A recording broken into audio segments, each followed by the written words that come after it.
It is a blueprint for world revolution. Red China's battle plan.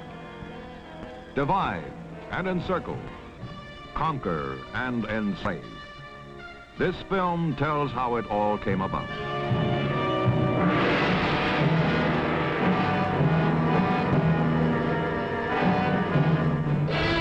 China ceased to dominate various territories, which included 3.5 million square miles, an area equal in size to 3 Indias, or almost all of Europe.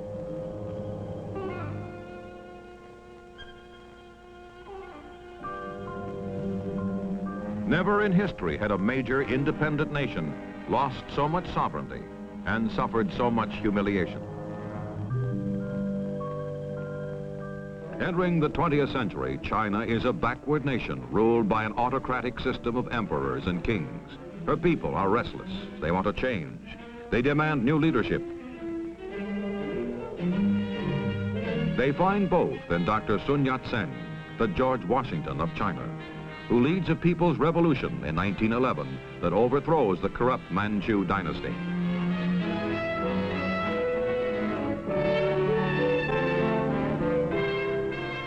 Dr. Sun's attempts to establish democracy in China are hampered by reactionaries, restorationists, warlords. And amid the chaos and unrest, the Chinese Communist Party is born. Mao Zedong attends the founding conference in 1921. A man of the soil, he believes that the ultimate power in China belongs to the peasants, who make up 80% of the nation's population.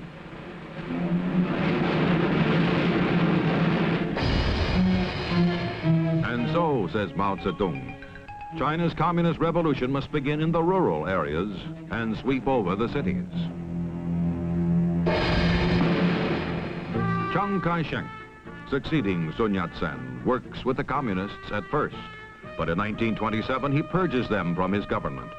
Chiang's armies are able to drive the red troops into the mountains, but he can never wipe them out.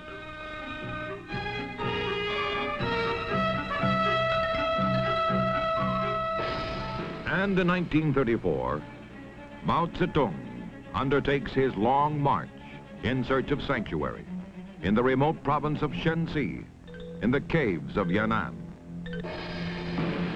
It is as if an army had been ordered to march on foot 6,000 miles through hostile territory in 1 year. Following a tortuous roundabout route, the communists cross 18 mountain ranges, some of them higher than the European Alps.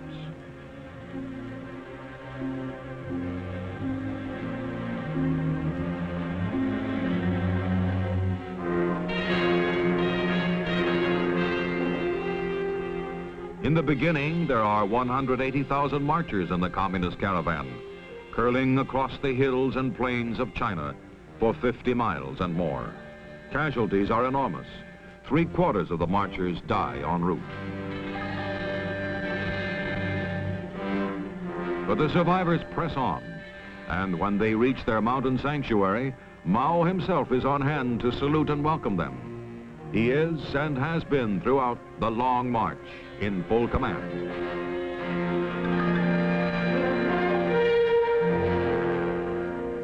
There are only a few thousand communists in the caves of Yan'an, but from this humble beginning, their influence will grow and multiply, reach out and conquer.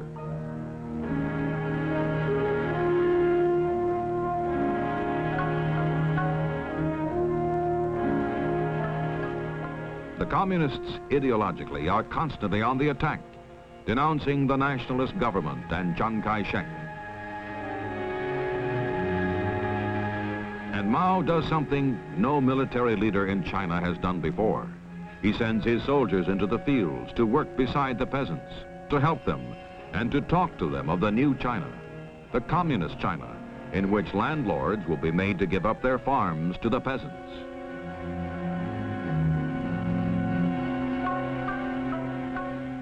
Propaganda teams travel the countryside. Dancers perform morality plays in which the landlords are the devils and the communists are the forces of righteousness, trampling their class enemy.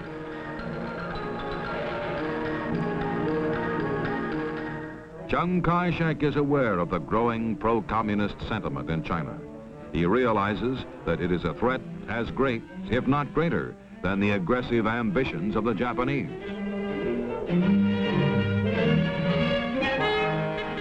For Chiang and for nationalist China, the sands of time are running out.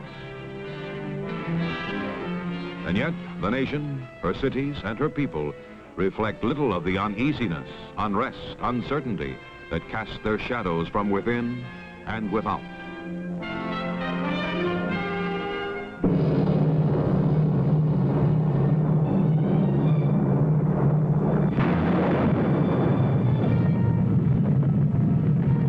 Shanghai, 1937. The blow falls. Japan strikes.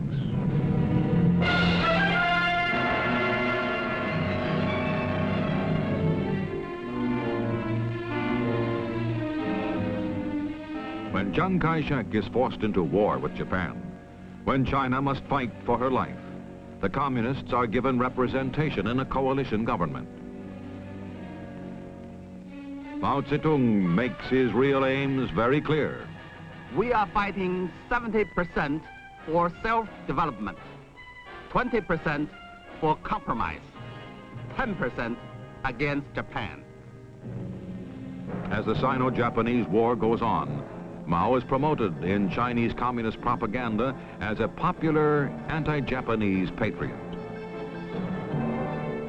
Wherever and however the Red troops move into battle, they spread the glory of Mao Zedong and the greatness of the communist cause. On their backs, they carry posters and slogans as they march through the countryside. When the war ends in 1945, Mao's guerrillas have grown from 40,000 to 1 million.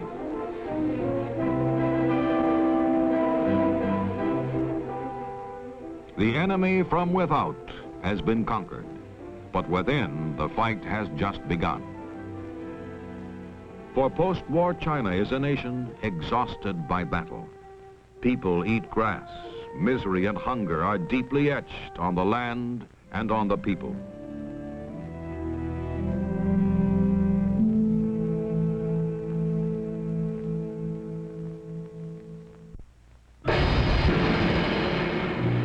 This is the time for Mao Zedong to launch his so-called War of National Liberation. Communist forces have been strengthened by the acquisition of captured Japanese weapons and ammunition, stockpiled in Manchuria and seized with Russian assistance. Mao's strategy is based on a protracted war, a war that will weaken the nationalists as the communists grow stronger. Enemy advances, we retreat. Enemy camps, we harass. Enemy tires, we attack. Enemy retreats, we pursue. Time and again, Chiang Kai-shek's stronger, better equipped army units find themselves fighting an elusive, shadowy enemy that melts into the mountains.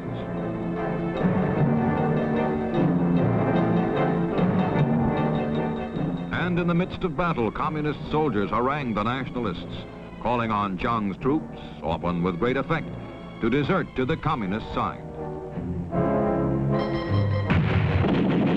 Mao Zedong's self-proclaimed War of National Liberation is a series of battles of annihilation. Injuring all of a man's 10 fingers is not as effective as chopping off one, and routing 10 enemy divisions is not as effective as annihilating one of them. Mao's conquest of mainland China begins with his guerrillas gaining control of the rural areas. Then the cities are surrounded and isolated, engulfed and defeated.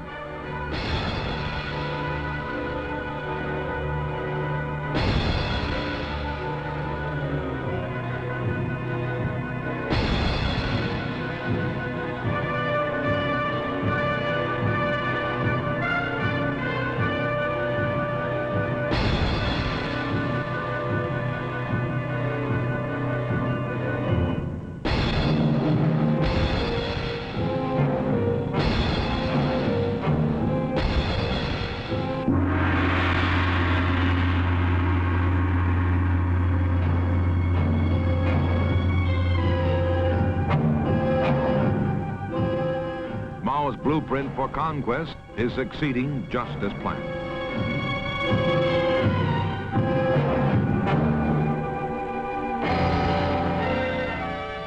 All along, Mao woos the intellectuals, the middle force in China, with talk of a coalition government, a united front, a new democracy.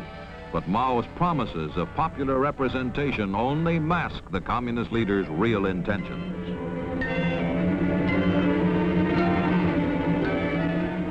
Finally, all of mainland China is swallowed up by the so-called liberation movement, and 1/4 of the world's population is brought under communist control.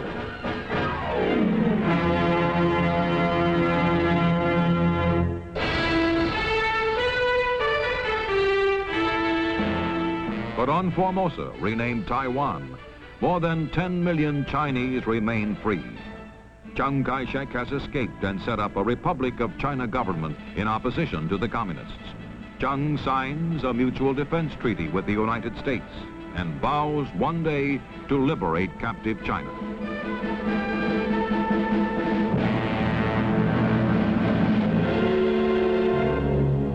In Beiping, on October 1st, 1949, Mao Zedong proclaims the birth of the People's Republic of China.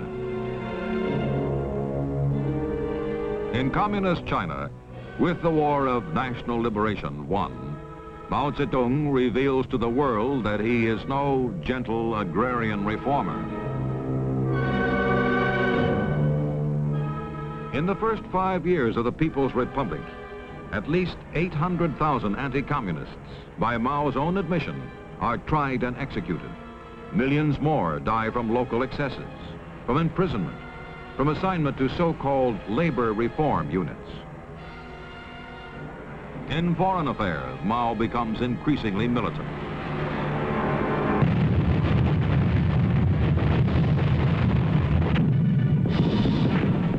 And in Korea in 1950, Communist China and the free world come into conflict when South Korea is invaded by communist forces from North Korea. The United Nations Security Council is convened in emergency session in New York, and the members vote to send troops into combat to help defend the independence and sovereignty of South Korea.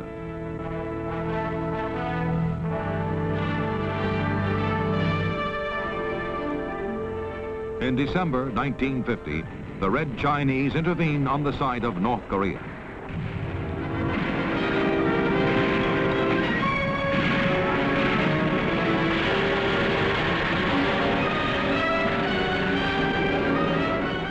For 2.5 years, the UN and communist troops fight and fall in Korea.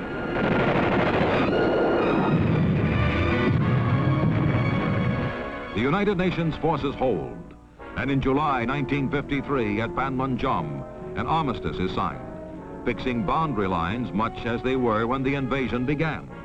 General William Harrison signs for the United Nations. General Nam Il accepts the agreement for North Korea.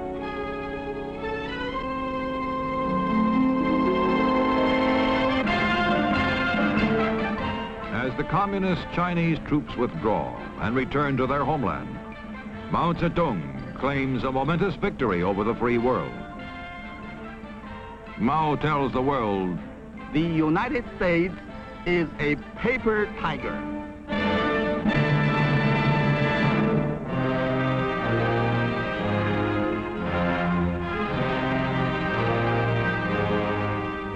Immediately after the establishment of the People's Republic, all is harmony between the Chinese dragon and the Russian bear. Moscow rolls out the red carpet for the visitor from Peking. And it is not long before the two giants of the communist world, controlling together more than 1 billion lives, sign a 30-year treaty of friendship, alliance, and assistance. Each country promises not to join in any coalition against the other, and both agree to consult regularly on matters of mutual concern.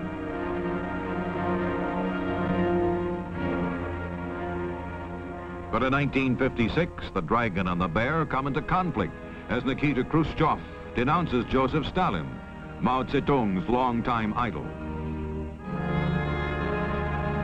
When the Russian premier proposes a policy of peaceful coexistence with the free world, Red China attacks Khrushchev and the Soviet Union as traitors to the basic doctrine of world revolution.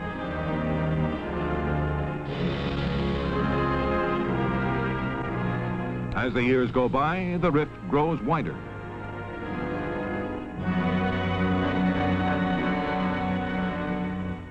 In 1963, Russia, the United States, and Great Britain agree on an historic treaty banning nuclear testing in the atmosphere, outer space, and underwater.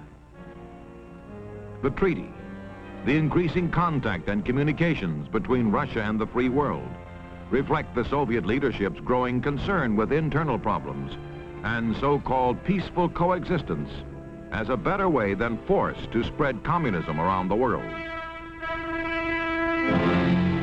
Dean Rusk signs for the United States. Andrei Gromyko for the Soviet Union. And Alexander Douglas Hume for Great Britain.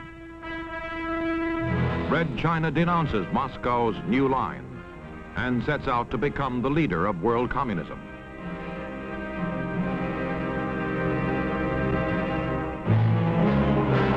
As generations of leadership change, as years pass, Peking may change its militant position. But today, Communist China seeks to spread its own brand of global revolution.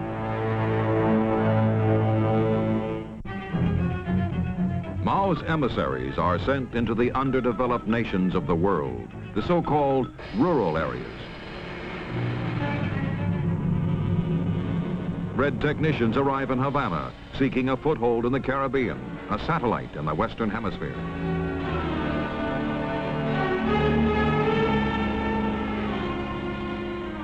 Raul Castro, Fidel's younger brother, travels behind the bamboo curtain to be greeted and decorated by Chinese military officials.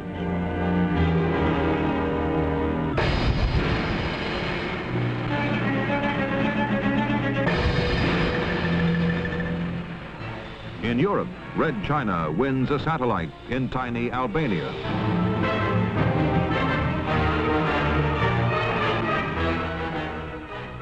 And in talks and meetings, the Red leaders preach their gospel of world revolution through people's wars of national liberation.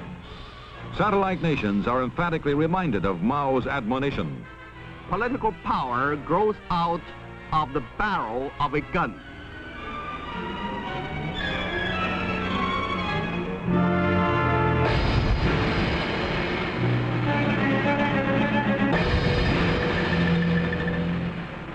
In Africa, Ghana and its leader, Kwame Nkrumah, received special...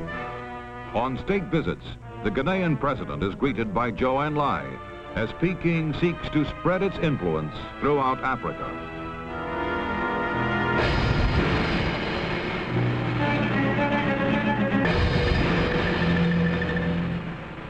In Asia, the Chinese Communist regime seeks to become a friend and ally of Pakistan.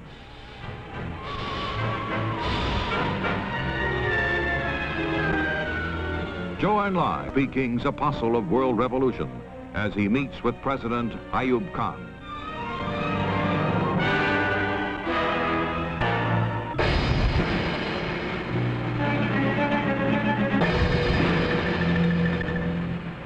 In alliances and agreements with Indonesia and other nations, Red China adheres to Mao Zedong's creed of conquest.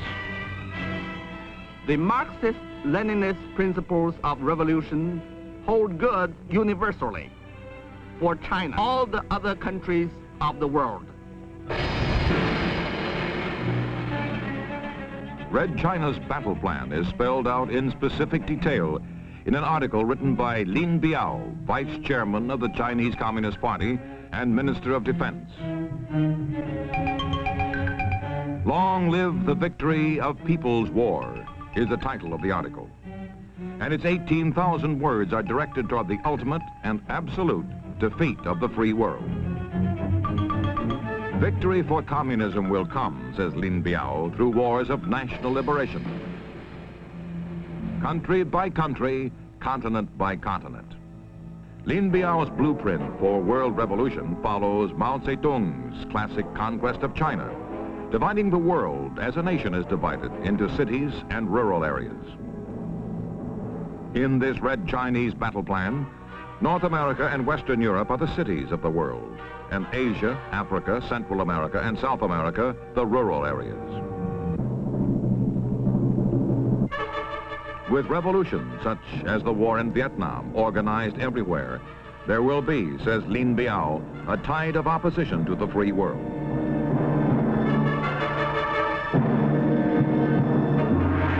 And the imperialists, the reactionaries, the Khrushchev revisionists will be swept from the stage of history. The struggle of the Viet Cong, adds Lin Biao, is now the focus of the struggle of the people of the world. The communists are waging a guerrilla war patterned after Mao Zedong's War of National Liberation. In Vietnam, as in China 2 decades ago, communists seek to dominate the countryside until the dense thicket of communism surrounds, entangles, and finally chokes the cities. And the Viet Cong fight with guerrilla tactics tested and perfected by Mao Zedong. Use any technique of terror, subversion, treachery that will harass and cripple the enemy. And so civilian prisoners are bound and chained and slaughtered by the Viet Cong.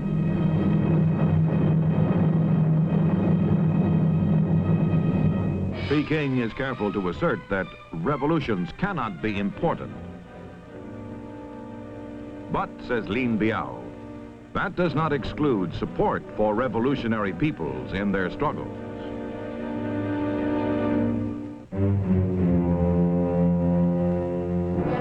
Thus does militant communist China and Mao Zedong see the day when Peking becomes the ideological center of a world enslaved. But in many countries, the Red Chinese battle plan has failed. In Ghana, Kwame Nkrumah, good friend and faithful ally of Mao Zedong, is today a fallen idol, a deposed ruler, a man without a country.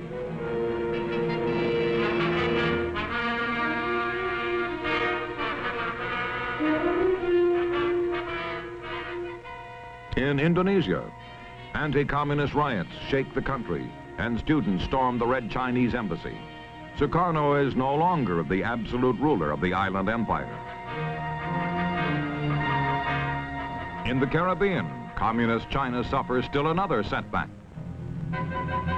Fidel Castro turns his back on Peking and sends Red China's technicians home, denouncing all but Castro's own brand of communism.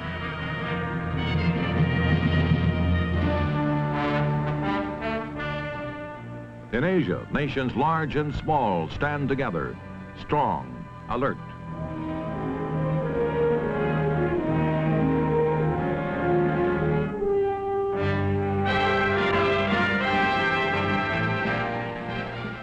Determined to respond to wars of aggression that deny people the chance to decide their own destiny. Striving for peace, striving for a world in which nations live by law and reason, not by threats and destruction. In a world of so-called cities and rural areas, the emerging nations and industrial countries are today partners in progress, building together for peace. The cities, the fortunate nations of the world, are bringing to the rural areas, the poorer nations, the skills and assistance needed to help them and their people build and create a better life.